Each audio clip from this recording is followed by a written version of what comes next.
She was tubby and small, like a cabbage patch doll. She's the lady that's known as Blue. When out of the night it was 50 below, and into the din and the glare, a man staggered in who was haggard and thin, and his face was full of despair. He looked all around until he had found the lady that's known as Blue.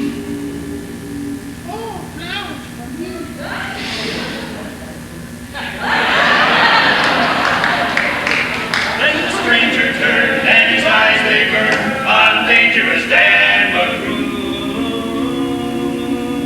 And then suddenly all the lights went out and a voice cried, "Die you models!" But then a shot rang out and a woman screamed, "Somebody in the dust!" Then the lights came on and the Northwest Mounted Police came a-crashing through you too. Then he threw his gun.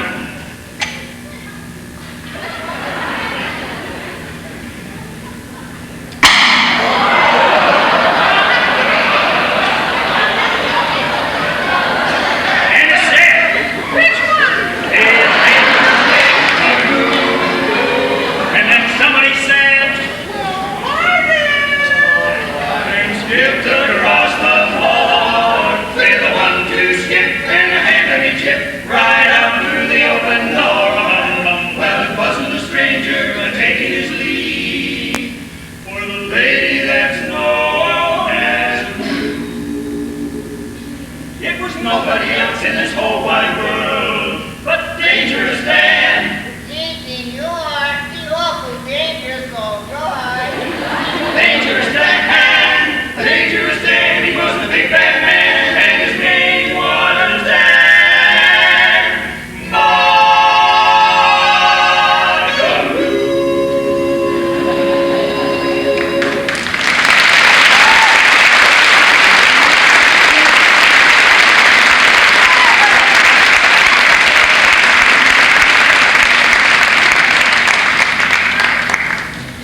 What a guy, and what a dress, right? Gee, but that guy, we're lucky to have him in the quartet. He's been kept alive for years by only a machine. A machine? I didn't know this. A machine. Huh? A refrigerator. That makes sense, because I'm wondering why when we went to the doctor, you know, those doctors take those little wood things, they put it down there, and they say, "Stay on." Yeah. With him, they say, "Stay on."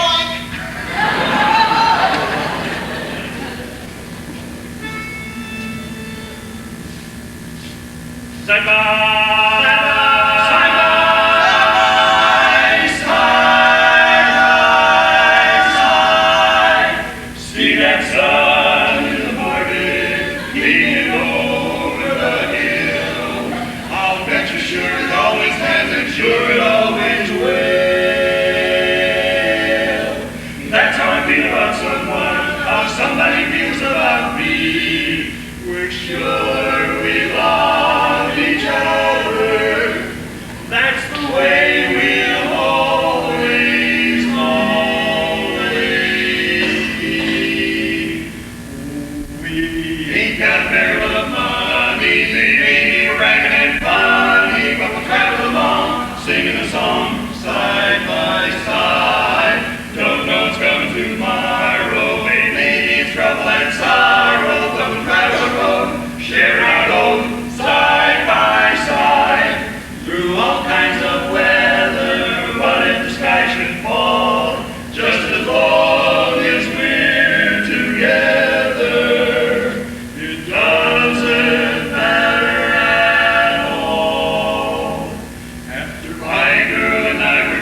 more than I could bear. There I stood broken hearted, for most of my wife had departed. So I slipped out of the chair. There was more of her there, side by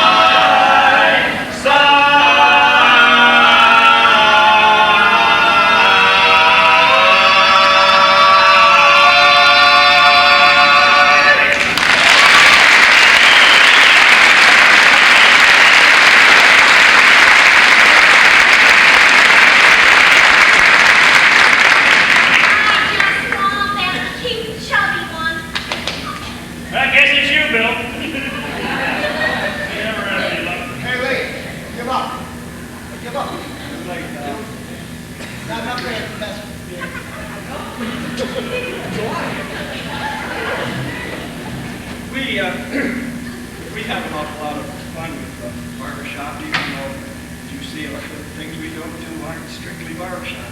They're sort of in the barbershop style. But we would like to do one for you that someone in the audience brought to us and asked us when we learned to do this. So we're still learning. Oh, the preacher, he went out walking. It was on one Sunday morning, and though it was against religion, he took his gun along. He shot himself some mighty well, and one little grizzly bear. Cut that hair! Returning home, he met a great big grizzly bear. Bear sat down in the middle of the road, as mean as he could be. The preacher, he commenced to shake him. He climbed a persimmon tree. Well, the bear stood up and he rolled his eyes and he shook his ugly head. The preacher looked up to the sky, and these are the words he said. Oh, Lord, you delivered Daniel from the lion's den, delivered Jonah from the belly of the whale man, Hebrew children from the fiery furnace, so the good book to declare. Lord, Lord, if you can't help me, for goodness sake, don't you help that bear? Now the bear commenced to climb that tree, which made the preacher sigh. The preacher climbed even higher, till he couldn't climb no more. Well, just about then the limb did break, and they both came a-tumbling down. And when that preacher began to pray, you could hear him for miles all around. Oh Lord, you delivered Daniel from the lion's den, delivered Jonah from the belly of the whale man, Hebrew children from the fiery furnace, so the good book to declare. Lord, Lord, if you can't be, for the sake of you help that bear. Well, they fought all the way down to the water. It was a terrible fight. Now the bear was really pouring it on. But the preacher, he was doing all right.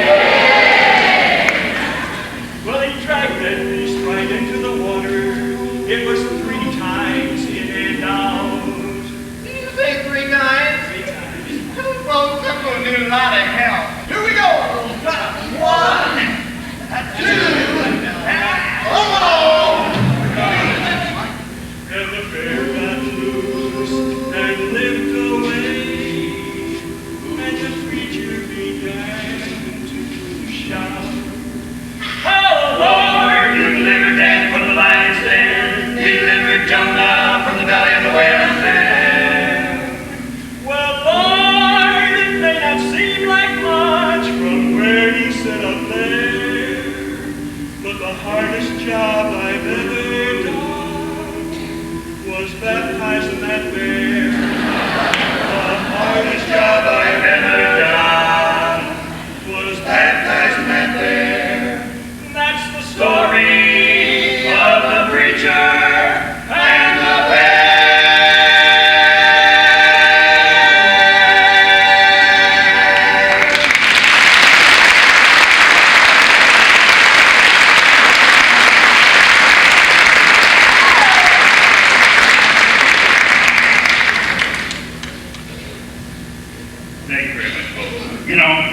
The American people will get behind any fad that comes along. They really will. This is a few examples. Over the years, we've ran the gamut of marathon dancing. Remember that? Flagpole setting. Yeah, I remember that. Golf and goldfish. Yeah. Yeah. Panty raise. They did that too, they did that. In fact, you turned on your radio back in the 60s, you'd have heard something like this. Good evening, ladies and gentlemen. This is your live action news reporter with all the news that is news from around the world, across the nation, and here in the local area. There's a fad that's been sweeping the country, and we've been receiving reports from the north, the south, the east, and the west, and from such faraway places as Seattle and San Francisco. Now, right here in the local Sarasota, Bray area. Tonight we find ourselves at the local public supermarket where there seems to have been a disturbance. Pardon me, sir, did you see what happened? Oh, yeah, I did. Yeah, I stand over there by the tomatoes, and here he comes. Just to run through the cold beans, through the fruits and vegetables, and get as a jaybird. I hollered when I said, "Oh, look, Apple." And were you in time? No, I was too late. Jury's been innocent. Here he comes. There he goes.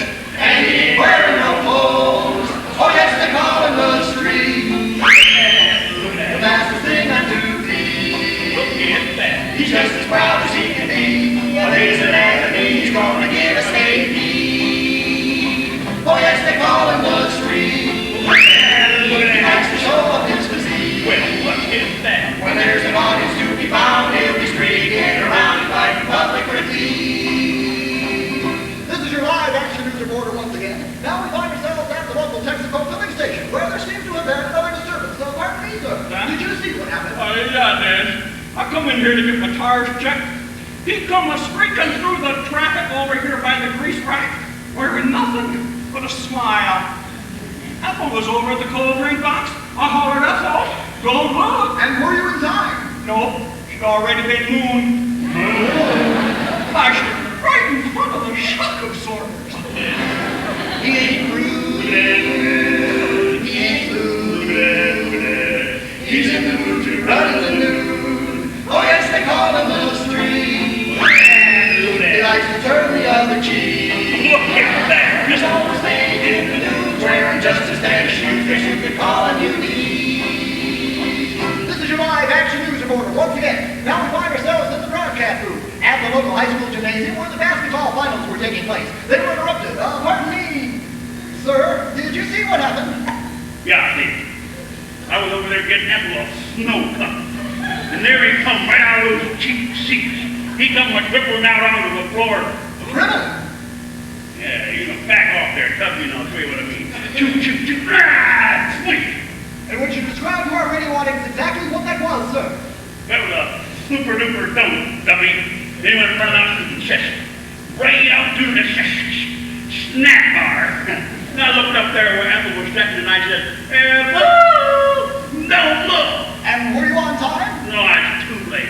He already had a free shot. Oh, yes, they call him the street. Look at that. Nicest thing I could be. Hey guys, there he comes again. He's got somebody with him. Ethel! Oh, yes, they call him the Is that you, Ethel? Oh, Ethel, say it isn't so. You came to talk to you? Ethel, put your clothes back on. Because you don't look the way you used to do. 35 years. 35 years old.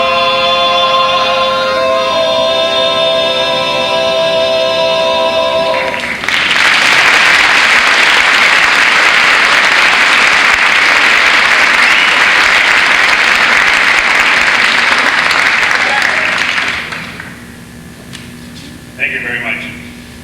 We're going to do a number now that was arranged for all the youngsters in the audience, at least the young at heart. And you older folks out there this evening, just going to have to sit there and get sick. As you can tell by our elaborate tight costuming here, that I haven't got yet. That we have a Near Eastern type flavor here. Actually, it's #1 on the hit parade today in Saudi Arabia. And the title of it is I want a girl just like the old Baghdad had.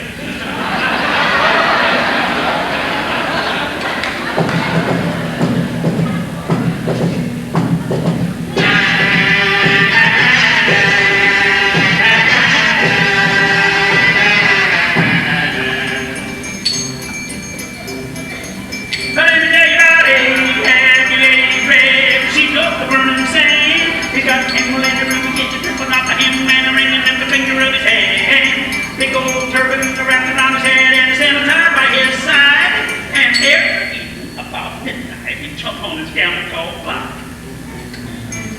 And Bray sang through the night to Sultan's tent, where it's equally up with the people of the seventh day. Swinging this #1 dancer in the Sultan's old hair, don't you know? They better carry now for some time behind the Sultan's back. And you can hear him talk to his camel as he goes out across the dune. His voice would cut through the still night and air, and he sang.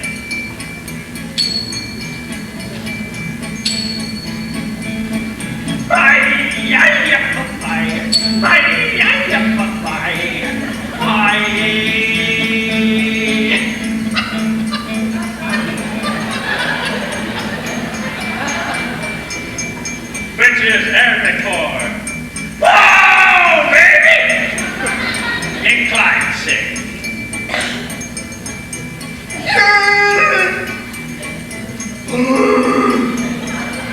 How does the camel go? Just like anybody else, I reckon. He brought his camel to a screeching halt in the rear of Fatima's tent, and the dog lights snuck around the corner and into the tent he went. And there he saw Fatima playing on the sheepskin rug.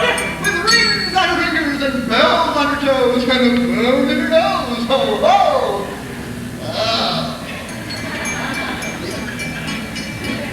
There she was, friends and neighbors, laying in all her baby eating on the race and the grave and an apricot upon the granite, full of chicken noodle, 2 bananas, 3 Hershey bars, sipping on an RC cola. I listened to her grandkids watching Grand Old Opera, reading Mad Magazine while she sang. Knock 3 times on the ceiling if you want me. And Ahab walked up to her and he said,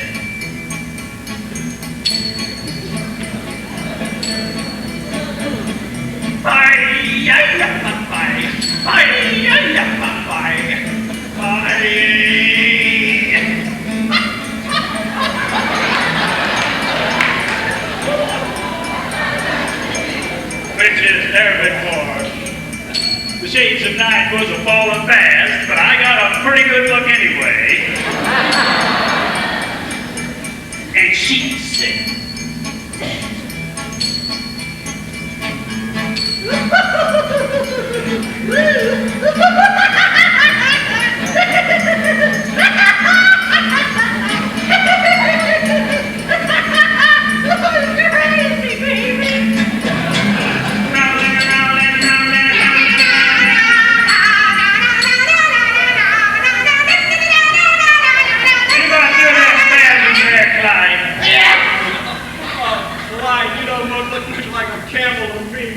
buddy boy, he sure smelled like one.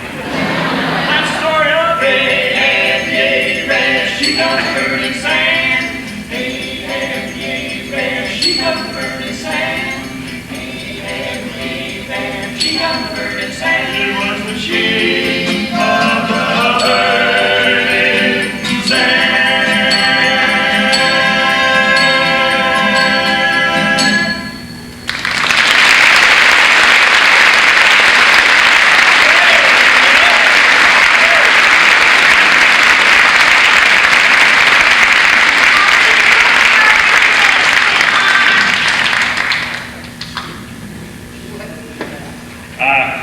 We'd like to dedicate our last number. I'd like to dedicate this to my lovely wife.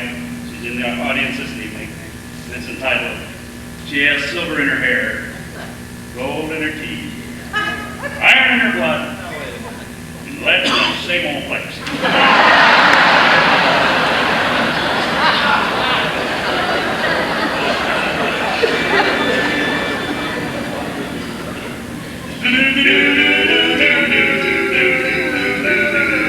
Turn your radio off. Oh yes, turn